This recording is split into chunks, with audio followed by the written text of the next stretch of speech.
Hello everybody, this is Gun Sage, and it's surprisingly fucking cold out here today. I got my space heater on. I'm glad I went ahead and picked one of those up, even though it was like toward the beginning of summer that I went ahead and grabbed it. Pretty good stuff. I got a fan over there too, just in case, because the hot days have been hot and the cold days have been cold. What can I say? Oh man. Today I want to talk to you about, is linearity in RPGs, well really in any game, really that bad? So let me explain.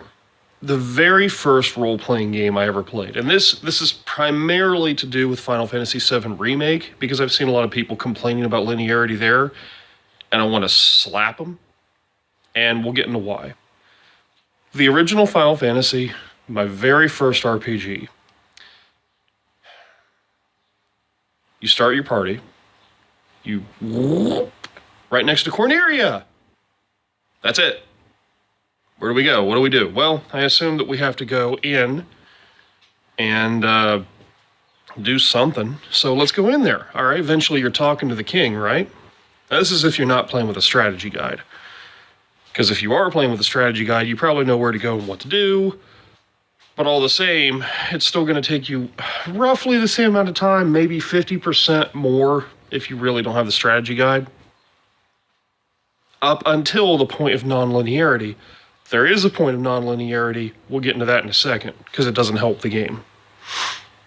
So, you talk to the king, he explains, hey, the princess has been kidnapped. Go get her. Okay, cool. You get your party prepped in the town with, weapons and equipment and the whole 9 yards and everything. You go fight a little bit in the forest, come back down because you're getting your asses handed to you. You're just back and forth while you're grinding constantly until you're ready for the Temple of Fiends, at which point you're not really ready. You're just kind of ready. So you fight in there a little bit, you come back down, right? And you keep this process up until it's like, look, I'm not getting my ass handed to me anymore. I think I'm ready for the boss. You go up, you fight Garland. I will knock you all down! Okay, cool. And then you go ahead and fight him, and you beat his ass. You come back to the king. I've saved the princess. Hooray! Here's the loot. Great. None of my people are bards, asshole. You go ahead and get the bridge rebuilt. Hooray! Let's go across the bridge. No. Okay, cool. And then we're going to go off to Provoca. And, oh my god, there's a bunch of pirates. Well, let's go ahead and, let's rest and save, and let's kind of, go ahead and make sure the local wildlife isn't too much for me to handle, and, they're ready to kick those pirates' asses. You kick their asses, you get a ship. Awesome! I can sail anywhere I want, pretty much. And that is when part of the non-linearity comes into play. By the point that you get here in the game, depending on your level of skill as a player, this could have taken anywhere from 5 to 10 hours.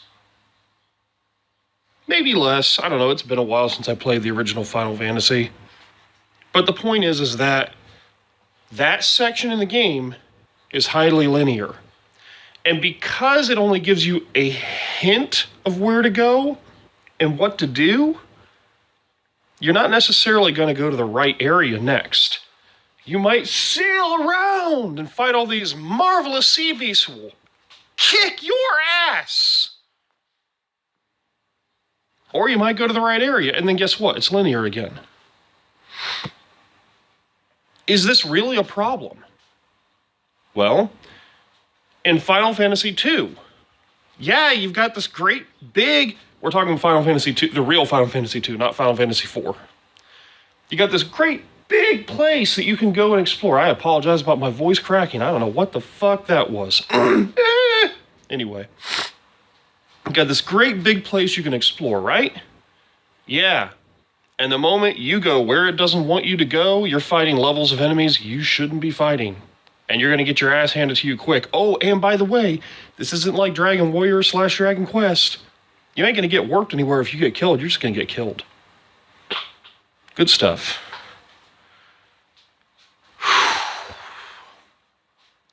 And it's still linear. You can't really do things out of order in Final Fantasy II. You've got to do them in the very specific order it presents them in. Oh, okay, but it's not fucking hallways. Listen, it's not Final Fantasy X. It's not Final Fantasy 13. No, it's not. But make no mistake, it's linear. Final Fantasy III, same fucking deal. You have to do things in a very specific order. Oh, you got an airship. But you can't get past rocks.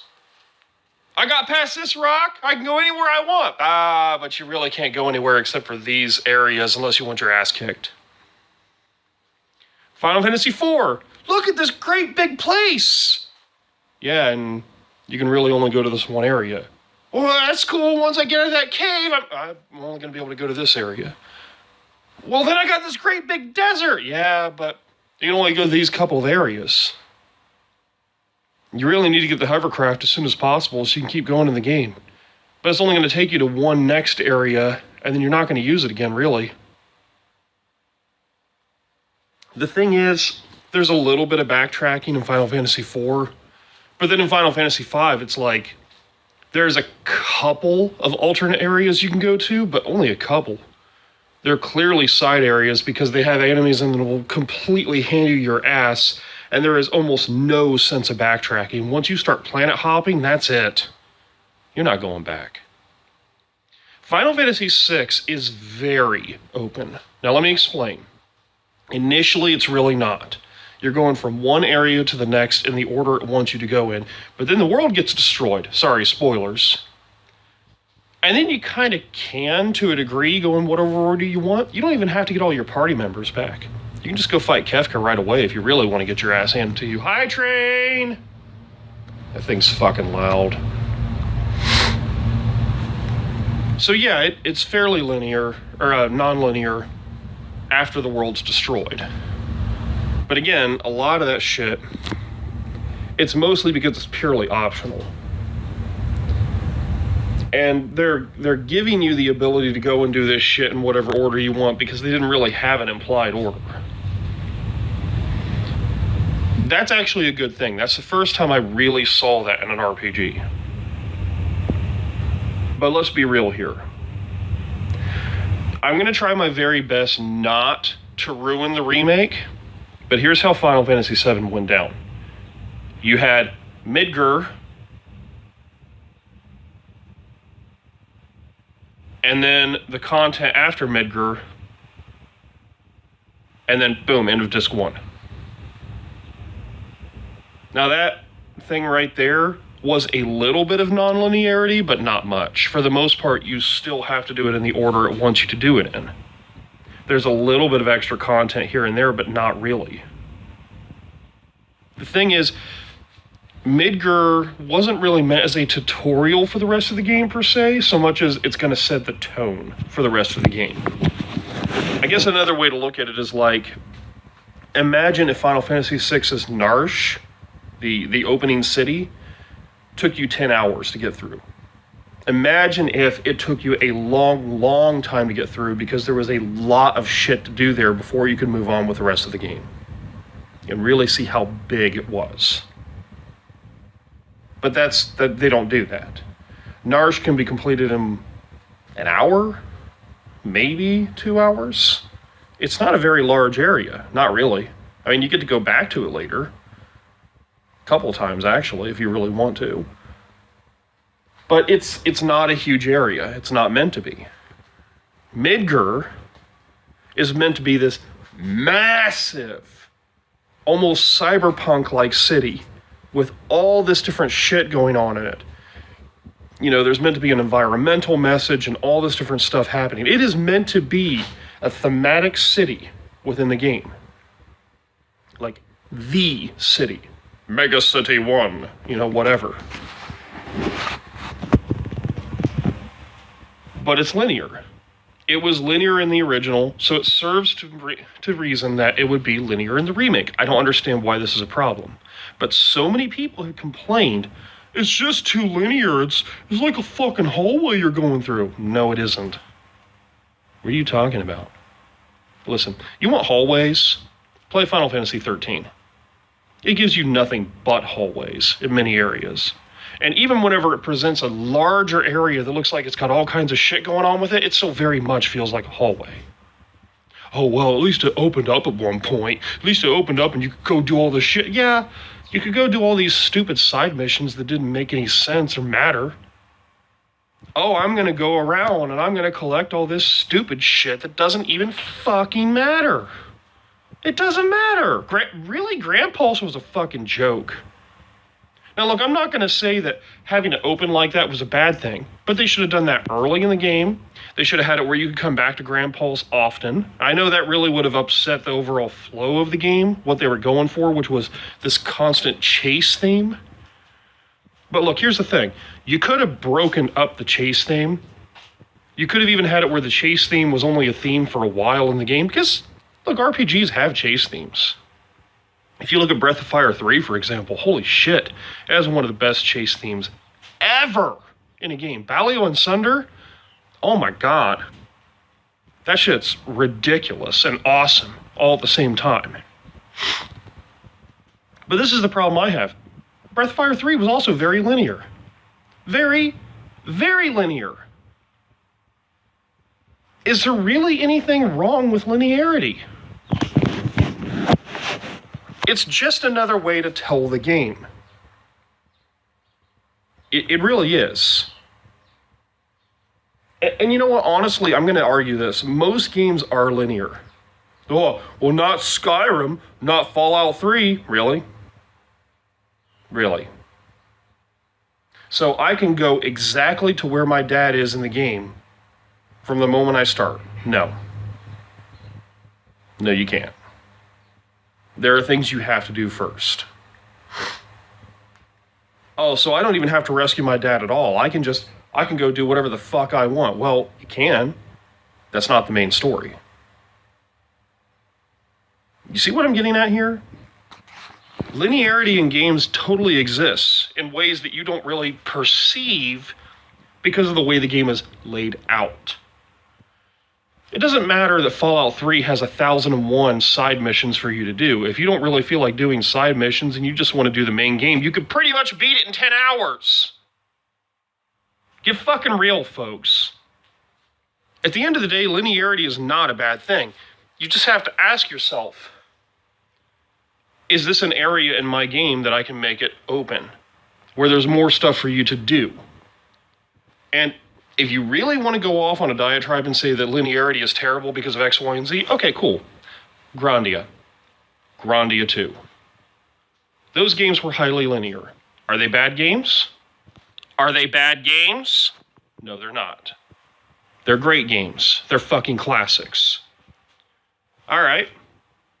What about the Shining Force games? What about Final Fantasy Tactics? Are those games bad because they're linear? No, they're not. What about the games like Secret of Mana? Oh, well, that game's open. You can go anywhere you want. With no reason or purpose or cause, sure. Absolutely. You can try to do certain things out of order, but it's not really going to happen. You have to go where it tells you, when it tells you, how it tells you. And even though it's this big world, guess what that means? It's the same fucking thing I experienced with Trials of Mana, and it started getting really annoying there toward the end. Backtracking. You have to ask yourself, would I rather continue to go to the same fucking areas again and again and again like I'm playing some shitty Metroidvania? Not to say that Metroidvanias are shitty, I'm just saying it gets annoying after a while. Or would I rather play a game that's more linear in nature, but every area is a little different, a little newer, a little better? There is backtracking in Final Fantasy VII Remake, but not much.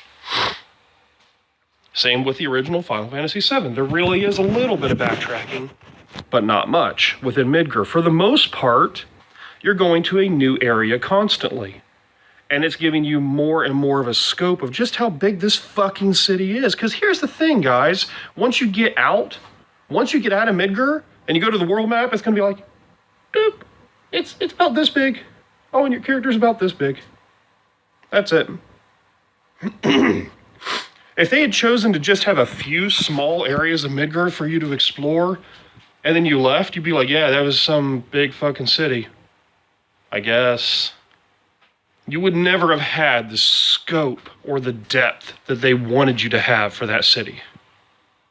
That's the reason they harp on Midgar so fucking much. That's the reason they want to make, Midgar as big as they possibly can. But is it necessary for you to go to all the sectors whenever the fuck you feel like it? No. Is it necessary for you to be able to go to Shinra Tower whenever you want? Why? No. Should you be able to just drive around on your bike everywhere? I mean, that'd be kind of cool, but for what purpose? And I'll be honest, in the original Final Fantasy VII Remake, if memory serves me correctly, it's been a while since I played it, obviously, there are 2 areas in total that you get to ride your motorcycle. 2. One is when you're escaping Shinra Tower and you're getting ready to leave Midgar. And the other is an optional mini-game at the Golden Saucer. That's it. That's it. So they actually packed in more content for you, completely reimagined the game, which I know also pissed a lot of people off. They did all this extra shit, no real backtracking per se. New areas, constantly, new set design, new pieces, good voice act, all this shit. You want to complain about the linearity? You mean something they retained from the original, which still makes entire fucking sense and isn't actually a gameplay design flaw? Really? Get it together, bro. Anyway, I think that's about all I really have to say about linearity, because it's not a bad thing. It's really not. There are games that will boast non-linearity, but the best way I can think to discuss non-linearity is in the form of Mega Man. In Mega Man, there is an implied linearity. I mean, obviously, you can't fight Dr. Wily right out, right? You can't do that. But also, you got to defeat these 8 robot bosses, or 6 if you're playing the original Mega Man.